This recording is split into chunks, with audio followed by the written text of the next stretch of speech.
Stop scrolling and take a deep breath. In a 2026 world that moves way too fast, there is nothing more healing than going back to the exact living room couch where we first watched Diff'rent Strokes. Some of this cast became global legends. Others chose beautifully quiet lives far from the lights. And some left us too soon, their magic frozen forever in our childhood memories.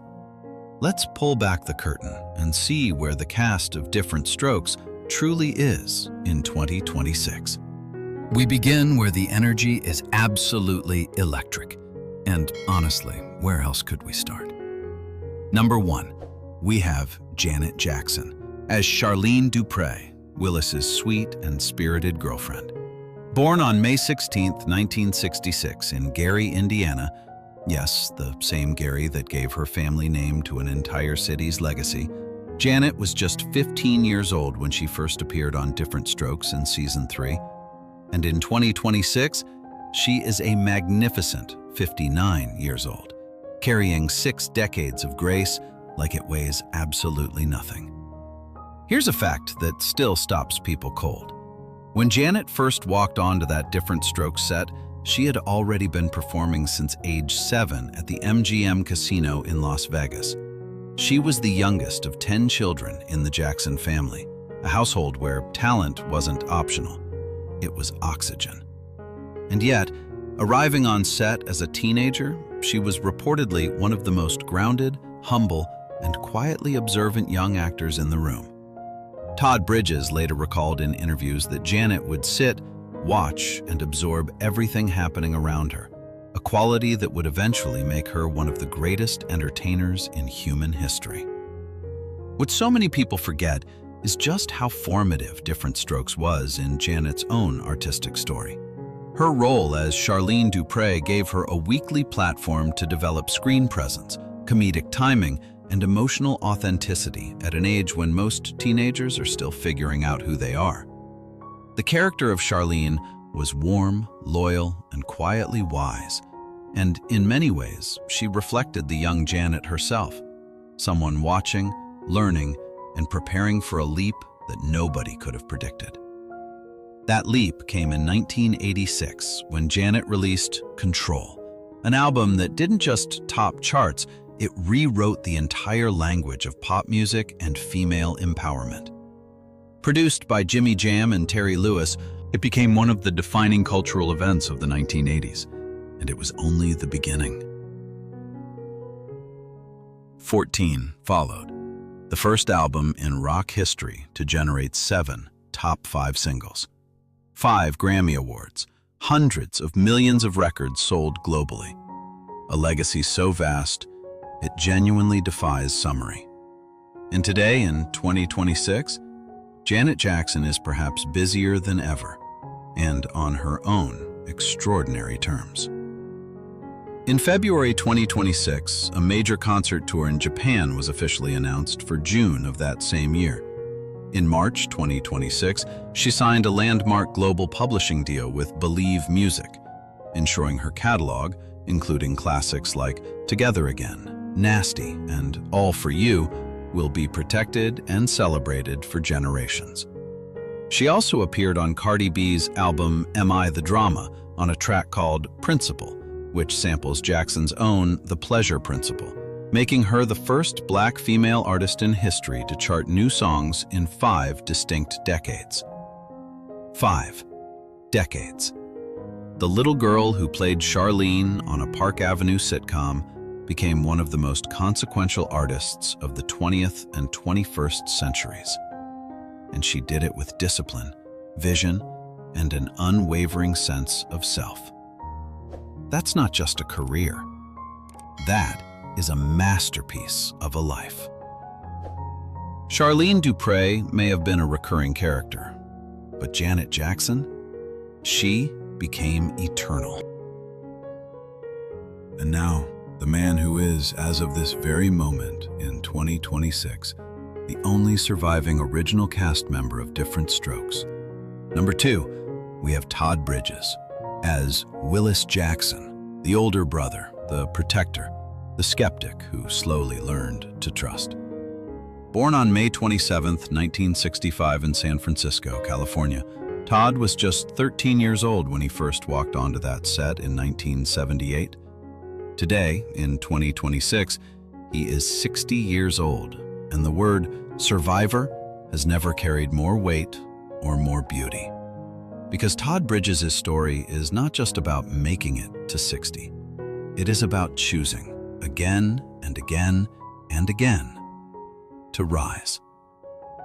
Here's a fact that most people don't know. Todd Bridges had already appeared in the landmark miniseries Roots, one of the most culturally significant television events in American history, before Diff'rent Strokes ever aired. He was a child, playing a child, in a story about generational trauma and resilience. Looking back, it feels like the universe was already preparing him for the journey he would need to survive.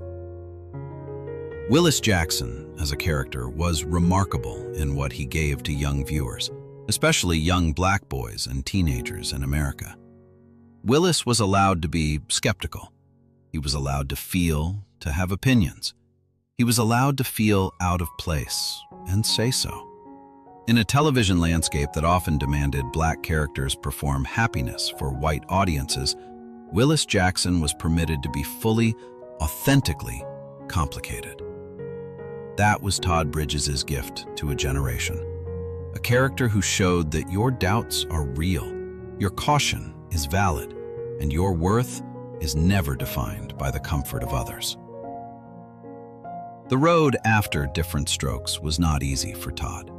He fought battles that would have taken most people down permanently. But here is what matters in 2026. He won. He got sober in the early 1990s. He wrote his memoir, Killing Willis, in 2010, published by Touchstone, an imprint of Simon & Schuster, giving one of the most honest accounts of childhood fame, exploitation, and recovery ever committed to print. He became a speaker, a father, a beacon. His son, Spencer Bridges, also went into acting. Most recently, Todd appeared in the 2024 TV movie Christmas in the Friendly Skies, proving he has no intention of stepping away from the craft he has always loved. He also had a celebrated recurring role as Monk, a shell-shocked Vietnam veteran and conspiracy theorist, on Everybody Hates Chris, which introduced him to an entirely new generation of fans. In 2026, Todd Bridges stands as the last man standing from the original cast, and he carries that title not as a burden, but as a sacred responsibility, honoring the family that once was and living fully in the beautiful present. Willis Jackson once said he didn't trust easily, but we trust Todd Bridges completely. If you thought that transformation was surprising, wait until you hear about the woman who turned a simple housekeeper role into one of the most beloved voices in animated history. She is coming up next. Number 3, we have Mary Jo Catlett as Pearl Gallagher, the third and final housekeeper of the Drummond household, who joined the show from season 5 all the way through the finale. Born on September 2, 1938 in Denver, Colorado, Mary Jo was already 40 years old when she first appeared on Diff'rent Strokes, bringing a lifetime of theatrical mastery to every single scene. And in 2026, Mary Jo Catlett is a breathtaking 87 years old, still working, still beloved, still a fundamental part of one of the most successful animated franchises in television history. Here is the extraordinary twist in this story. Mary Jo Catlett is known by hundreds of millions of children worldwide today, not as Pearl Gallagher, but as the voice of Mrs. Puff on SpongeBob SquarePants. Since 1998, she has voiced SpongeBob's perpetually exasperated boating school teacher in every single season of the show, all 3 theatrical films and multiple spin-off series. Series creator Steven Hillenburg specifically sought her out after seeing her perform on stage. He had a vision for Mrs. Puff that could only be Mary Jo. The warm, flowery, comedic voice that made Pearl Gallagher so charming on Diff'rent Strokes is the same voice that has been saying, "Oh, SpongeBob," to generations of children for nearly 3 decades. That is not a coincidence. That is artistry at its purest. One voice carrying joy across 2 completely different eras of American television. A lesser-known gem about Mary Jo, she originated the role of Ernestina in the original 1964 Broadway production of Hello, Dolly, one of the greatest musicals in theatrical history. She was there at the very beginning, on the original cast, alongside Carol Channing. That is the depth of history this woman carries.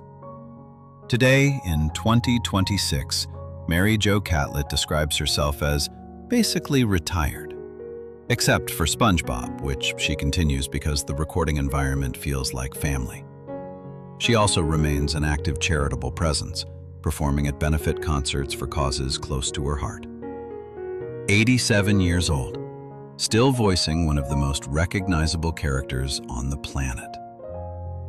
Some people were simply built to last, and Mary Jo Catlett is the most beautiful proof of that. Number 4.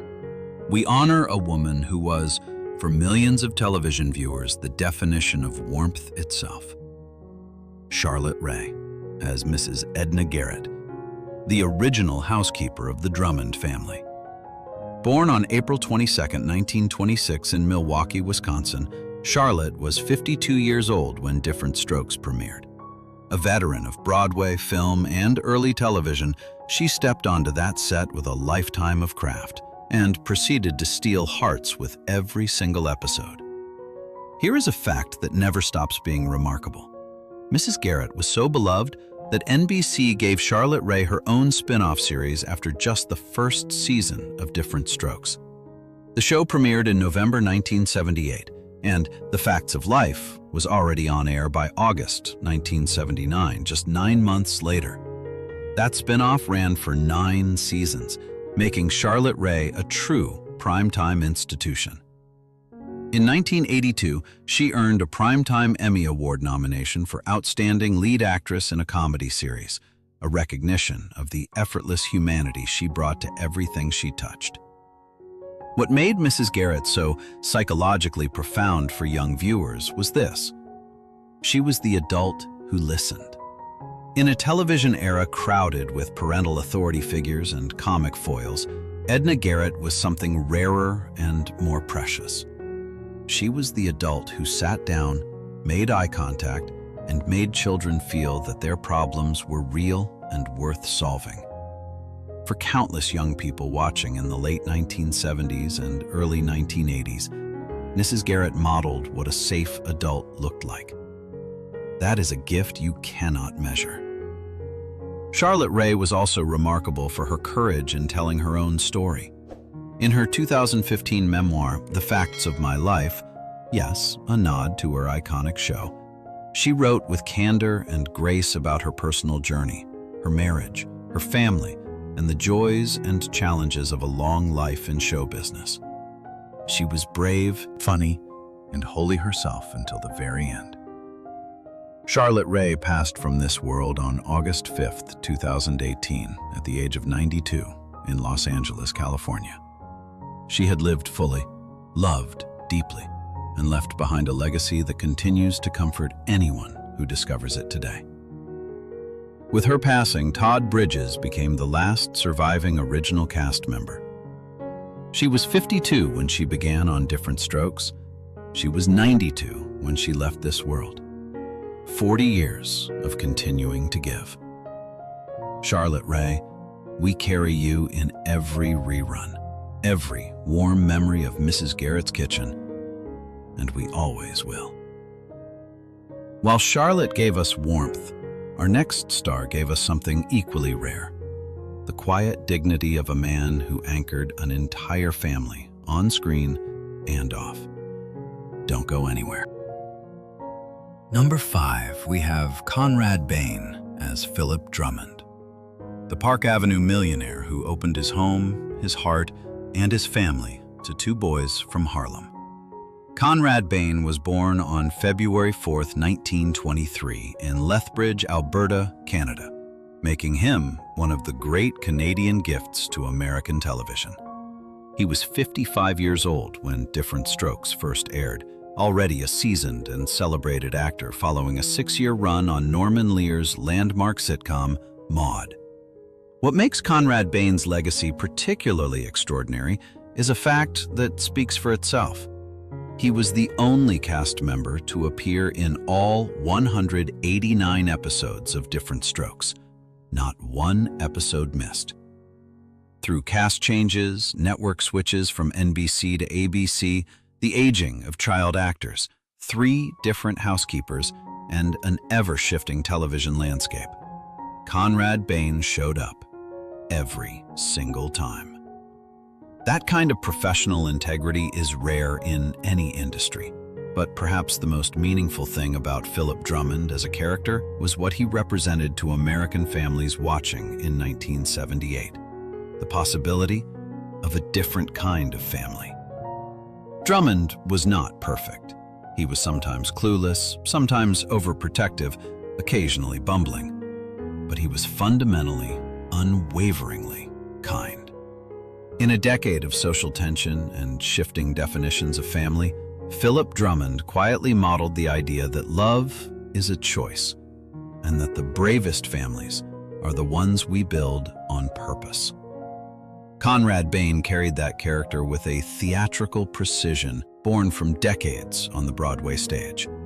He had trained in New York's finest theatrical circles, and it showed in the effortless authority and warmth he brought to every scene. His co-star, Coleman, once said in an interview that Conrad Bain was the most genuinely protective presence he had ever known on a set.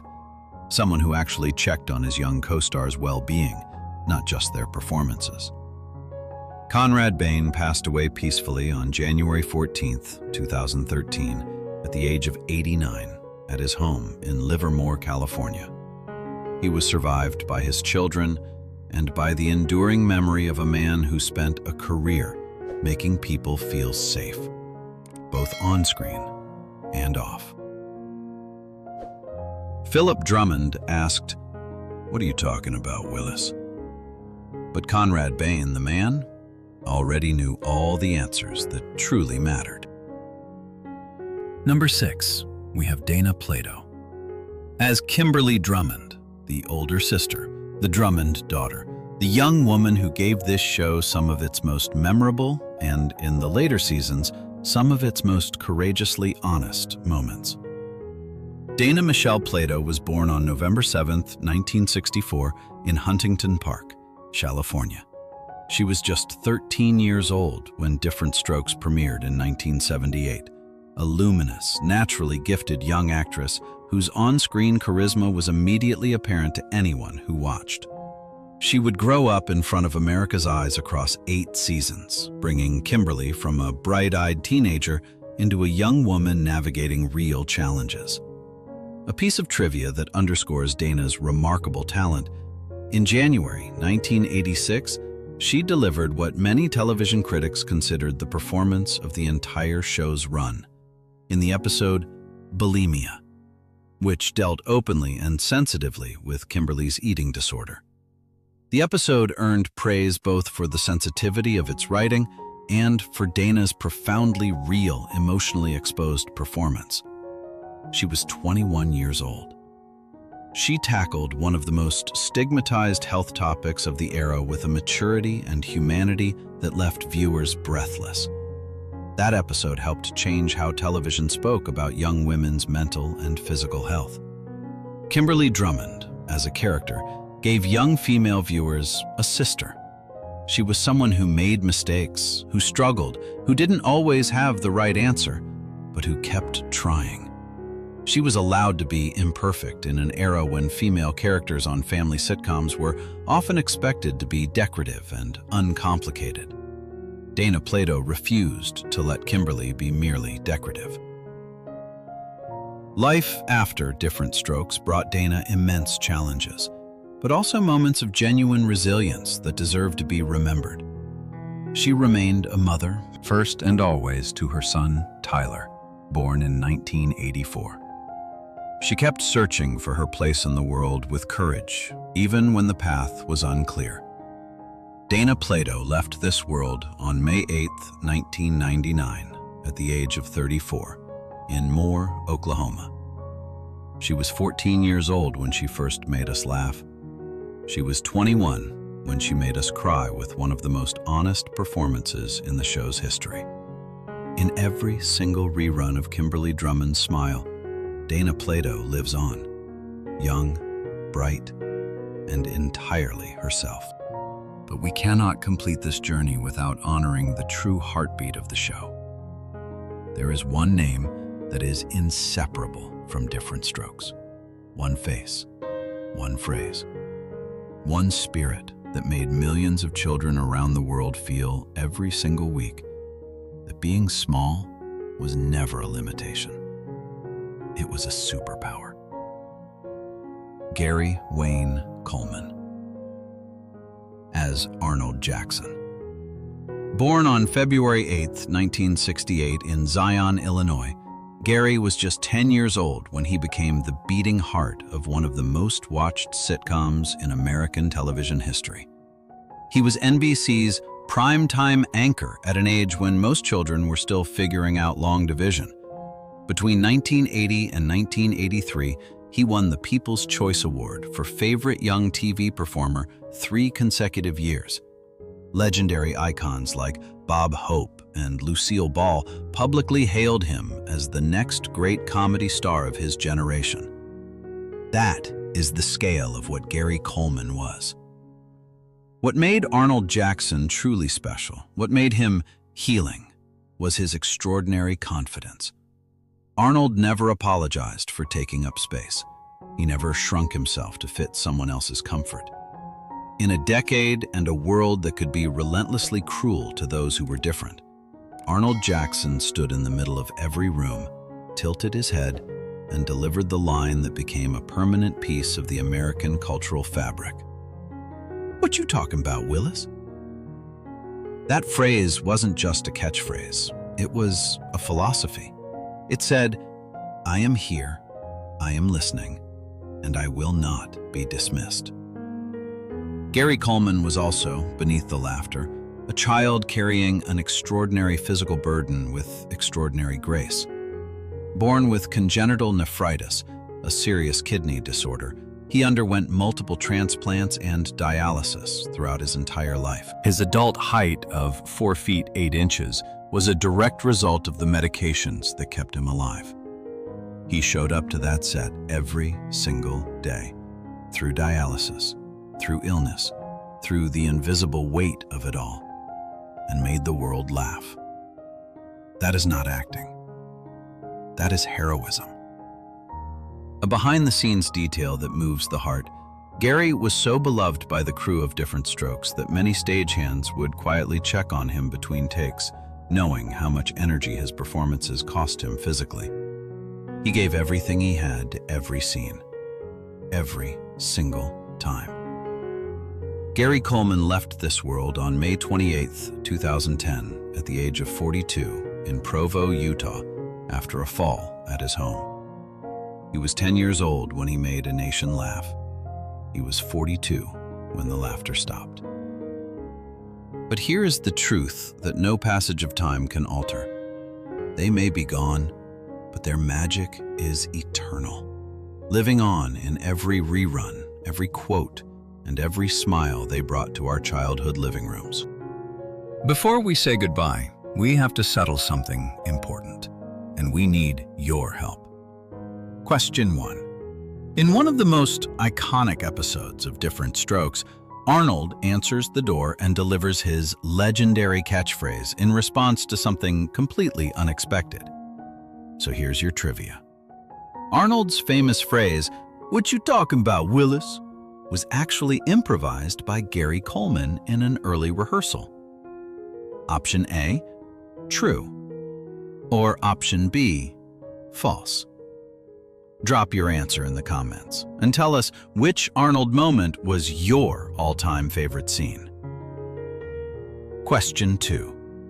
Let's do a quick living room roll call. What exact year were you born? And how old were you when you first experienced this masterpiece? Were you watching it first run on NBC, catching reruns in the afternoons, or discovering it years later on streaming? We want to know every generation in the comments. Question 3. And this one is the most important of all. Here is the beautiful truth. We grew up right alongside this cast. The Drummond apartment on Park Avenue wasn't just a TV set. For a lot of us, it was a second home, a place where the problems always got solved, where every family was welcome, and where a little boy with a big voice reminded us every week that we were worth listening to. If you could go back in time to the exact living room where you first watched Diff'rent Strokes, the exact couch, the exact light, the exact feeling of that moment, who would you want sitting next to you one more time? Honor your loved ones in the comments below. And if this video brought back even one moment of warmth, subscribe to keep our golden memories alive, because some things are too beautiful to let go. Take care of each other out there. Different strokes for different folks, and every single one of them matters.